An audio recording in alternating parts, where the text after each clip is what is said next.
मोटापा और kidney failure दोनों में क्या कनेक्शन है, आज हम इसके बारे में बात करने वाले हैं कि जो जितना सामान्य दिखता है उतना ही गंभीर यह विषय है। क्या आपने कभी सोचा है कि पेट पर जो चर्बी बढ़ती चली जाती है, जो आप तला भुना खाना खाते हैं, आपकी किडनी को कितना नुकसान पहुंचा सकता है? लेकिन आप इससे घबराइए नहीं, बस इस वीडियो को ध्यान से देखिए, क्योंकि आज की इस वीडियो में मैं आपको बताऊंगा मोटापा और किडनी फेलियर के बीच का क्या कनेक्शन है। मोटे लोगों को क्या किडनी फेलियर ज़्यादा होता है या उनको भी उतनी संभावना है जितना नॉर्मल लोगों के? आज इसी वीडियो के बारे में चर्चा करेंगे, एक ऐसी जानकारी जो आपके बहुत काम आ सकती है और समय रहते आप अपनी किडनी को बचा सकते हैं। सबसे पहले जानते हैं मोटापा क्या होता है। मोटापा तो हम कॉमनली यूज करते हैं, है क्या ये? हमने कई लोग मोटापे को केवल क्या समझते हैं कि शरीर का भारी दिखना, लेकिन असल में मोटापा एक मेडिकल कंडीशन है। विश्व स्वास्थ्य संगठन यानी कि WHO ने बताया है कि अगर आपके शरीर का BMI यानी कि बॉडी मास इंडेक्स 25 से ऊपर है तो आप ओवरवेट है। अगर आपके 30 से ऊपर है तो आप मोटापे यानी ओबेसिटी के दायरे में आ जाते हैं। यह सिर्फ नंबर नहीं है, यह आपके शरीर के अंदर चल रही एक खामोश प्रकार की जंग है, क्योंकि मोटापा सिर्फ बाहर से नहीं दिखता, यह अंदर ही अंदर आपकी नसों को, आपके अंगों को और खासकर आपकी किडनी पर भी असर डालता है। क्योंकि हम किडनी पे चर्चा कर रहे हैं इसलिए हम किडनी पे भी ले रहे हैं, ये पूरे शरीर पर असर डालता है। अब थोड़ा सा नजर डालते हैं कि किडनी के काम पर। देखिए, किडनी हमारे शरीर में दो छोटी सी मगर बेहद जरूरी मशीनें होती हैं। इनका काम है क्या? खून को साफ करना, जहर को और वेस्ट प्रोडक्ट को पेशाब के रास्ते से बाहर फेंकना, बाहर निकालते हैं। पेशाब आपने देखा होगा, पानी आप पीते हो नॉर्मल होता है, पेशाब जब जाता है वो pH उसका चेंज हो जाता है, वो एसिडिक हो जाता है, क्योंकि शरीर की गंदगी साथ लेके जा रहा है। शरीर में पानी और नमक का बैलेंस बनाए रखना और हार्मोन्स बनाना जो ब्लड प्रेशर और हड्डियों की सेहत को कंट्रोल करते हैं। यह जानने के बाद हम अच्छे से समझ सकते हैं कि मोटापा किडनी पर कितना बुरा असर डाल सकता है। चलिए इसे आसान भाषा में मैं दोबारा से आपको समझाने की कोशिश करता हूं। देखिए, मोटापे का सबसे पहला असर होता है हाई ब्लड प्रेशर। मोटे लोगों में हाई ब्लड प्रेशर होना एक बहुत ही कॉमन चीज है, और हाई BP लगातार रहने से किडनी की नसें जो है वो सिकुड़ने लग जाती है, श्रिंकेज हो जाता है उसमें, जिससे खून की सप्लाई कम हो जाती है और धीरे धीरे किडनी जो है वो डैमेज होना शुरू हो जाती है। दूसरा है टाइप 2 डायबिटीज। मोटापा और डायबिटीज अक्सर साथ साथ चलते हैं, एक होता है ना तो दूसरा भी हो जाता है। अक्सर इनसे क्या होता है कि डायबिटीज तो किडनी की सबसे बड़ी दुश्मन होती है। किडनी के दो ही मेन इंपॉर्टेंट रीजंस हैं, कॉजेज हैं, एक हाई BP और दूसरा हाई डायबिटीज। डायबिटीज नेफ्रोपैथिक नाम की डायबिटिक नेफ्रोपैथी जो होती है ना, इस बीमारी में किडनी के जो फिल्ट्रेशन कैपेसिटी है वो धीरे धीरे कम हो जाती है, यानी कि GFR कम हो जाता है। तीसरा कारण है ग्लोमेरुलर हाइपर फिल्ट्रेशन। यह थोड़ा मेडिकल टर्म है, मुश्किल टर्म लग रहा होगा, जिसका मतलब यह है कि किडनी पर ज्यादा प्रेशर पड़ने लग जाता है और वो जरूरत से ज्यादा काम कर रही होती है। दरअसल जब कोई व्यक्ति मोटा होता है ना तो उसका शरीर ज्यादा मेटाबॉलिकली काम करता है, ज्यादा शरीर को जरूरत होती है, क्योंकि मास ज्यादा होता है, ब्लड को सब जगह पहुंचाना है, तो किडनी को भी ज्यादा काम करना पड़ता है। इससे किडनी पर प्रेशर ज्यादा पड़ता है और यह स्थिति पैदा होती है जिसमें किडनी धीरे धीरे थक जाती है और फेलियर की ओर बढ़ने लग जाती है। चौथा कारण है सूजन, इन्फ्लेमेशन। मोटापे में शरीर में क्रोनिक इन्फ्लेमेशन रहती है और यह सूजन धीरे धीरे किडनी की कोशिकाओं को, किडनी के सेल्स को डैमेज करती है, नुकसान पहुंचाती है।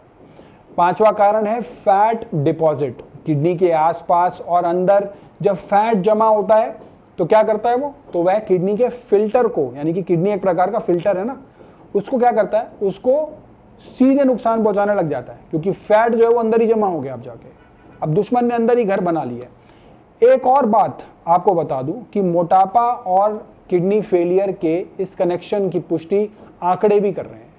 नेशनल किडनी फाउंडेशन की एक रिपोर्ट के अनुसार पीड़ित लोगों में, मोटापे से पीड़ित लोगों में किडनी फेलियर का खतरा 3 से 5 गुना तक बढ़ जाता है। मतलब 5 times they are more prone. जो मोटा लोग होगा ना, मोटापा जिसको होगा, वो 5 गुना ज्यादा चांस है उसकी किडनी फेल होने के। तो अब मोटापे से कितना दूर रहना है आप समझ जाइए। इसी तरीके से एक और स्टडी में पाया क्या गया है कि जिन लोगों का BMI 30 से ऊपर होता है, बॉडी मास इंडेक्स, इसका एक फॉर्मूला होता है, वो फॉर्मूला अभी मैंने वीडियो में बताया है, उसमें किडनी ट्रांसप्लांट की ज़रूरत पड़ने की संभावना दुगनी हो जाती है। मतलब किडनी ट्रांसप्लांट दुगना रिक्वायरमेंट होगी अगर BMI ज़्यादा है। अब उन लक्षणों को जान लेते हैं जिनमें किडनी खराब होने का पता चलता है। देखिए, मोटापा के कारण जब किडनी धीरे धीरे खराब होने लगती है ना, तो शुरुआत में कोई बड़ा लक्षण नहीं दिखता है, लेकिन धीरे धीरे कुछ लक्षण सामने आ सकते हैं, जैसे शरीर में सूजन आना। इसीलिए तो खतरनाक है ना, क्योंकि शुरुआत में लक्षण नहीं आ रहे, पता ही देर से चल रहा है। अब देर से पता चलने के कारण ये जो है और ज़्यादा खतरनाक हो जाता है।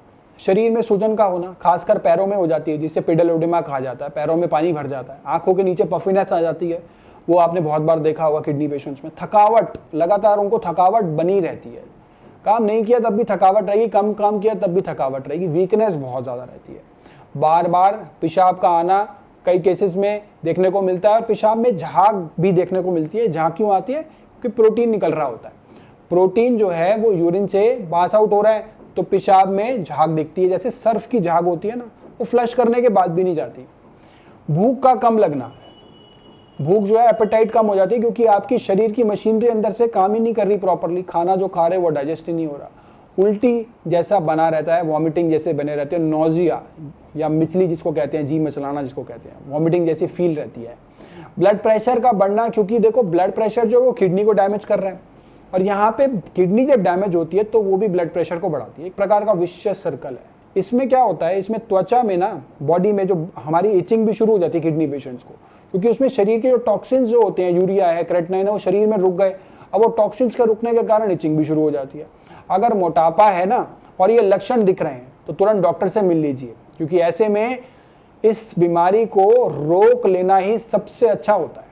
जितनी जल्दी आप इसका इलाज कराओगे, जितनी जल्दी इसका डायग्नोसिस होगा, उतनी जल्दी ही आपको इंप्रूवमेंट्स नजर आएंगे। अब चलिए कुछ जानते हैं ऐसे कि इसे किस तरीके से रोक सकते हैं ताकि किडनी फेलियर की आपको नौबत ही ना आए। सबसे पहला तरीका है धीरे धीरे वजन को कम करना है। सबसे पहले तो आपको जो बीमारी का मेन कारण है उसको तो कंट्रोल करना ही है। वजन बढ़ने की वजह से बीमारी के चांसेस बढ़ रहे हैं, तो वजन कंट्रोल करेंगे सबसे पहले। हर महीने ज़्यादा का टारगेट मत लेना कि आपने शुरू कर दिया, बहुत जल्दी से वजन कम कर लिया और फिर आप जो है ठह बोल गए और आप रुक गए। हर महीने धीरे धीरे रेगुलर बेसिस पे 1-1, 2-2 किलो आप इसे कम कीजिए, इससे आपको बहुत फायदा मिलेगा। कम वजन से ब्लड प्रेशर और ब्लड शुगर दोनों कंट्रोल होते हैं। और दूसरा क्या है, बैलेंस डाइट लें, कम पोटेशियम वाली सब्जियां लें, कम पोटेशियम वाले फल लें, नमक का कम प्रयोग करें, प्रोटीन को जो है वो संतुलित मात्रा में लें। लोगों को पता नहीं होता प्रोटीन कितना लेना है, कैसे लेना है। एनिमल प्रोटीन को हो सके तो अवॉइड करें। प्रोसेस्ड फूड, जंक फूड और चीनी से दूरी बना लें। प्रोसेस्ड फूड में दुनिया भर के प्रिजर्वेटिव्स होते हैं, जंक फूड में दुनिया भर के प्रिजर्वेटिव होते हैं। हमारे यहाँ कोई नहीं खाता था, ये सब अभी खाना शुरू करा जब से, और तभी से बीमारियां बढ़नी शुरू हो गई हैं। इन सबसे दूरी बना लीजिए। और नेक्स्ट बात करते हैं, तीसरा क्या कारण है, एक्सरसाइज जो है ना वो रोज करें। ये कारण नहीं है, बेसिकली हम जो चर्चा कर रहे हैं कैसे बच सकते हैं, उसमें एक्सरसाइज जो है वो रोज करें। हर दिन कम से कम 30 मिनट वॉक या योग जरूर करना चाहिए। 30 मिनट्स अपनी बॉडी को दे सकते हैं 24 घंटे में से। अब एक रिपोर्ट आई थी, कह रहे थे 24 घंटे के बजाय अब 25 घंटे का दिन होगा, क्योंकि अर्थ की रोटेशन जो है वो स्लो हो गई है। पहले 19 घंटे का दिन होता था कई 100 साल पहले, वो धीरे धीरे ग्लोबल वार्मिंग की वजह से इतने सारे क्लाइमेटिक चेंज हो रहे हैं कि अब 25 घंटे का दिन होगा।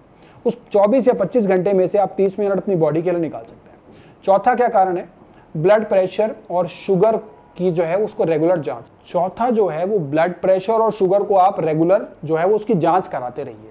ये बहुत इंपॉर्टेंट है, बहुत ज़रूरी है, क्योंकि अगर मोटापा होता है ना तो हर 3 महीने में इसकी ज़रूर जांच कराइए, बीपी की और शुगर की, क्योंकि उनके चांसेस ही हैं बढ़ने के। और पांचवा क्या है, पानी सही मात्रा में पीजिए। डॉक्टर की सलाह लेकर, ना बहुत ज़्यादा और ना ही बहुत कम पानी पीना है। बहुत सारे लोग, एक नई रिपोर्ट आती है, धड़ाधड़ गटागट पानी पी रहे हैं, पानी बहुत ज़्यादा भी नहीं पीना है। अक्सर ये सवाल उठता है कि क्या मोटे लोगों को किडनी की जांच करवानी चाहिए, तो जवाब है ज़रूर ज़रूर ज़रूर करानी चाहिए। अगर आपका वज़न ज़्यादा है तो हर 6 महीने में क्रेटिनाइन को, यूरिया को, EGFR का टेस्ट क्रेटिनाइन से निकल जाता है, GFR के लिए अलग टेस्ट होता है MRD कैलकुलेटर से, जिसे DTPA कहते हैं, वो हम एडवांस स्टेजेस में कराते हैं। लेकिन आप इनिशियली क्रेटिनाइन और यूरिया को जांच करा लीजिए, यूरिन रूटीन को टेस्ट कर लीजिए, उसके साथ साथ CBC भी आप टेस्ट करवा सकते हैं, जिससे और चीज़ों का भी पता चलता है। ये सब टेस्ट कराना जरूरी है, ये आपको समय रहते सावधान कर सकते हैं। देखिए, मोटापे से ज़्यादा कोई बुरी चीज़ है तो वो है लापरवाही, क्योंकि यहाँ पे बात जो है ना आपकी सिर्फ लुक की नहीं है कि आपने क्या पहना है, क्या खाया है आपने, और क्या आपने लगाया है, क्या थोपा हुआ है, वो सब नहीं है। मोटापा आपके दिल पर, आपके फेफड़ों पर, आपके लीवर पर, आपकी किडनी पर, सभी के लिए विष है, जहर है, सभी को नुकसान पहुंचाता है। अगर आज हम सही समय पर अपने वजन, अपने खान पान और अपने लाइफस्टाइल पर ध्यान दें तो कल को किडनी फेलियर जैसी बड़ी बीमारियों से खुद को बचा सकते हैं। इसलिए वजन घटाएं, रेगुलर चेकअप कराएं, हेल्दी लाइफस्टाइल अपनाएं और शरीर को स्वस्थ बनाएं। नमस्कार।